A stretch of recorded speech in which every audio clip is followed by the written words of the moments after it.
Hello, YouTube. Hello, Twitter and the internet.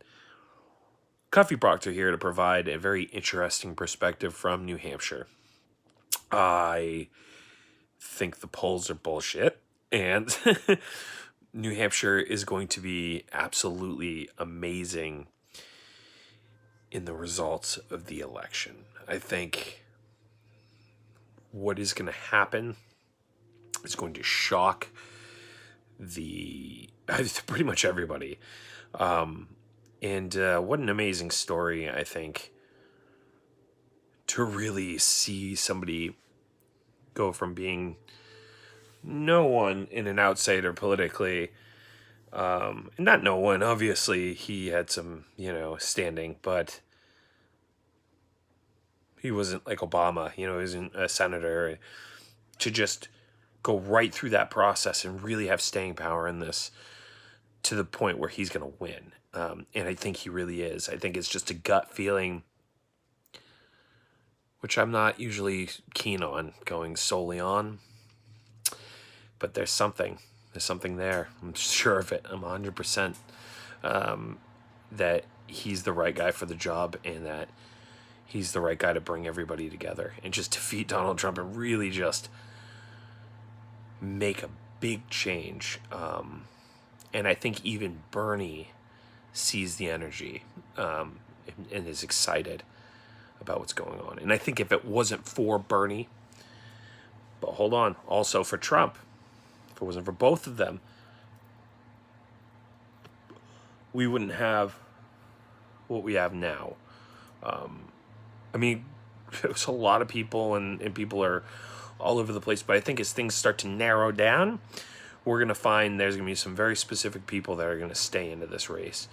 I think Bernie's going to be in it for the long haul for sure, and I think it's going to really come down to a contested convention. There's going to be something else, unless we do as well as I think we're going to do, which is just dominate in the primary and in the Iowa caucuses.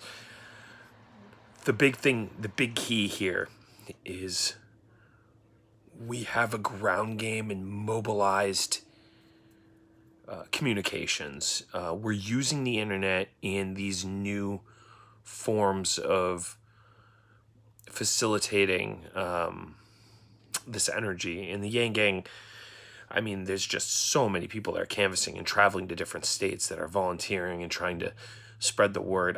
I don't think that there's ever been this type of energy. I remember when Obama ran, and I mean, look, I was just thinking about this and just talking about this.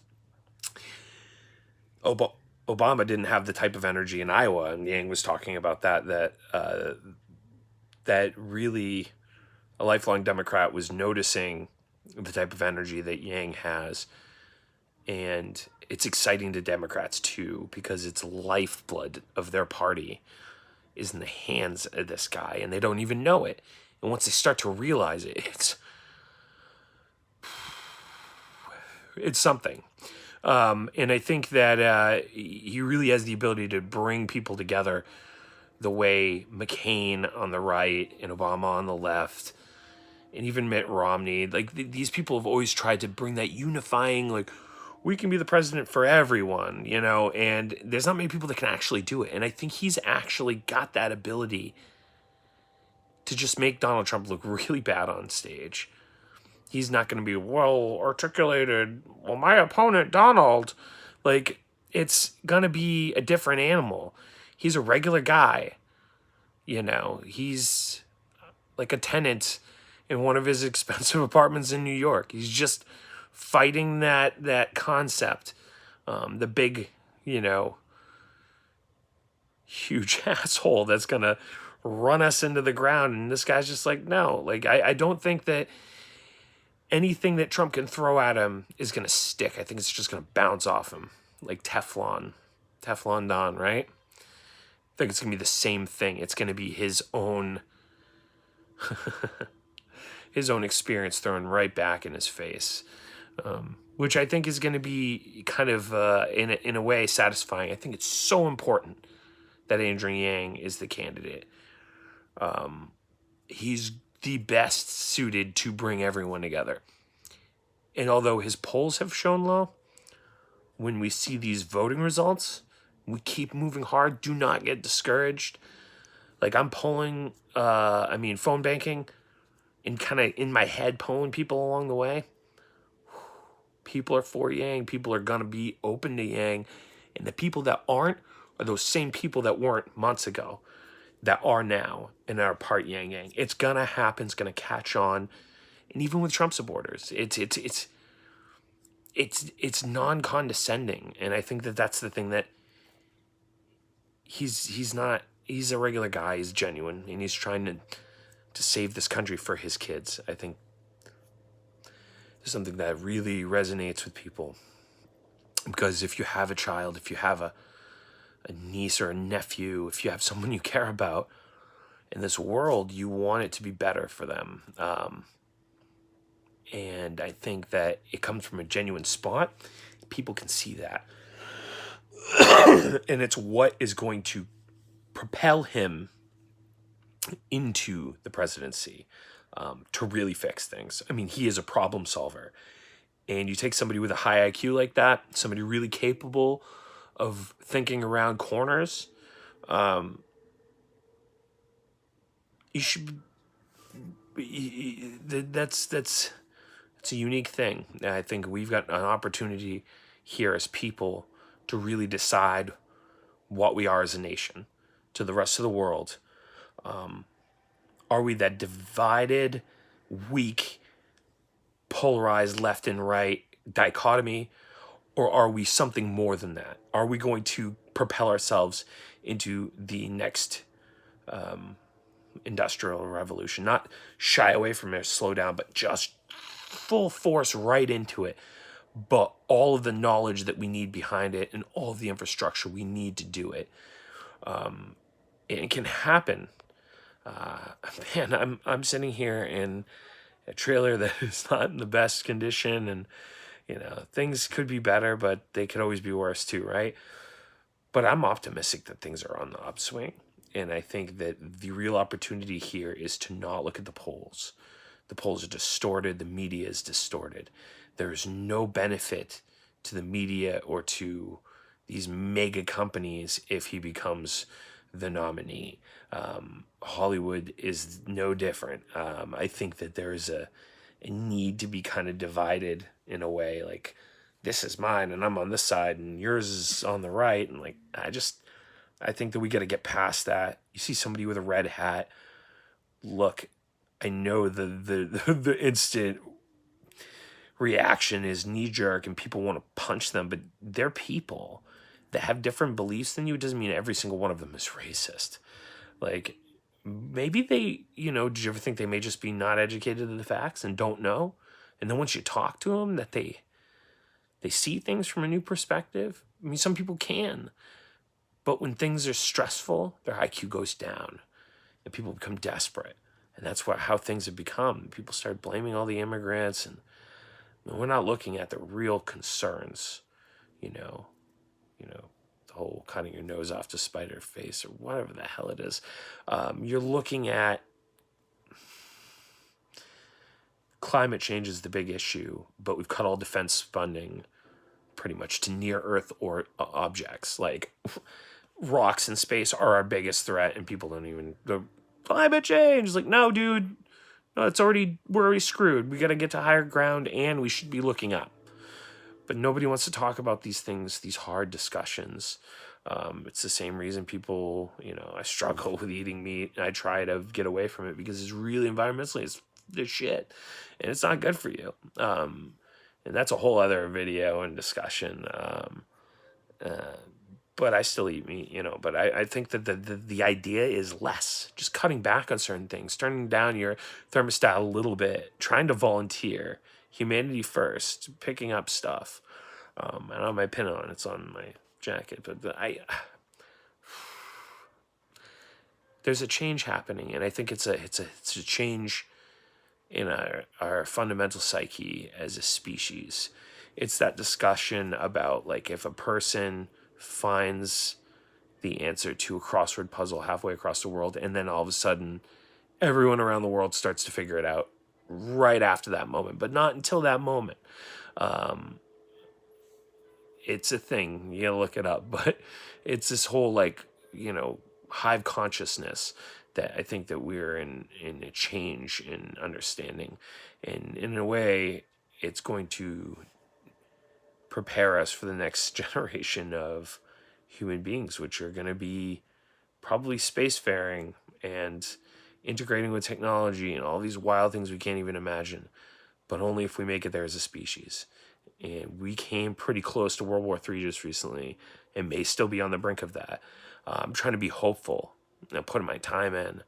I banked for a good amount of time, 2 hours today, earlier, 3 hours, I don't know. I'm trying to, hours of banking because it's important. And I'm in New Hampshire, and one of us count like for like 10,000 Californians. And so we really could make an impact here in Iowa and in these other states. And that spiderweb's out. And I think that you're going to see a lot of red states flip over. Alaska is one of them that knows what it's like to have UBI. I just think that you're going to have some serious changes in the way people look at things moving forward as a country, as a species.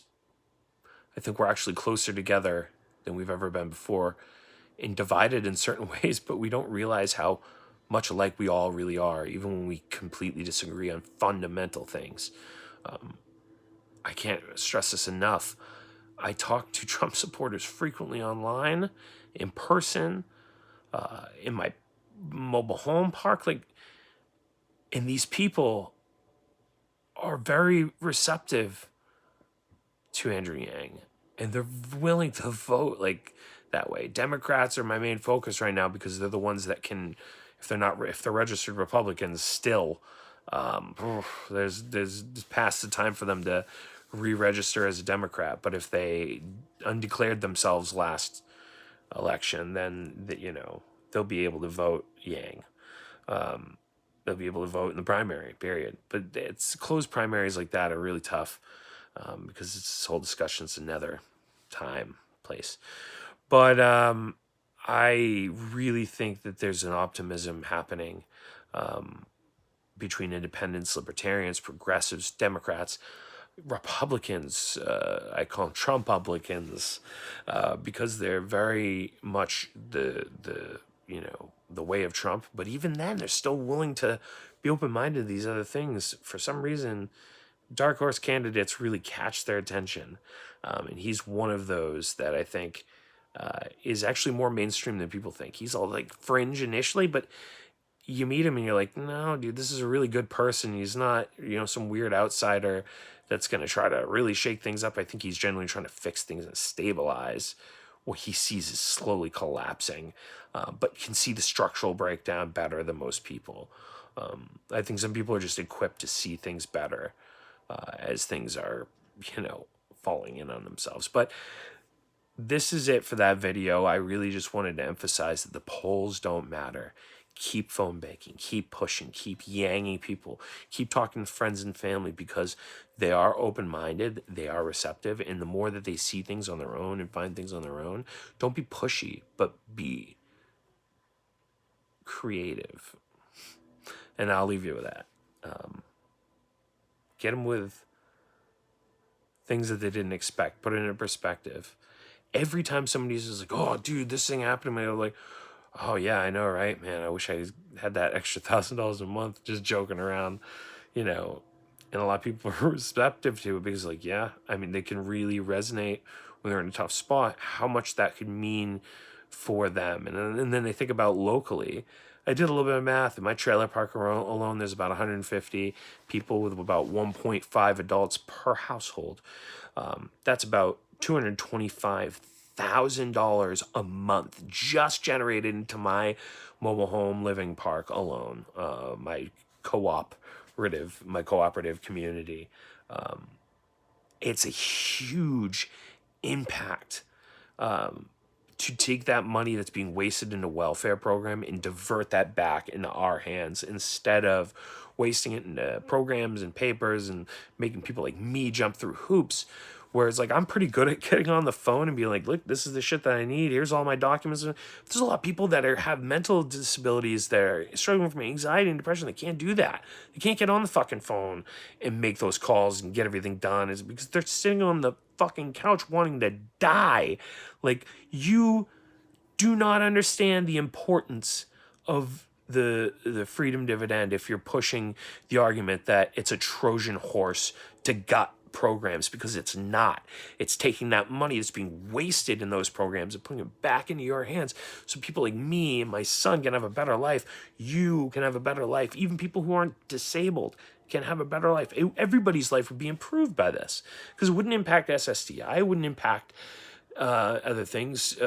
Cash assistances and stuff would go away, but those are in lieu of what you're getting. So yeah, you wouldn't get as many food stamps, but I would rather have $1,000 a month and not have to jump through hoops. I could spend it on whatever I needed, not just food, and then figure it out that way. Like, it's more trusting us to make the decisions of our lives. It's much more libertarian, and that's what I prefer about it, is the ability to, okay, if this money's gonna be spent out, and we're freedom dividend shareholders of this great nation that is supposed to be the richest nation in the entire world, that makes a lot of sense to me. It's diverting some of that money that's being just placed into a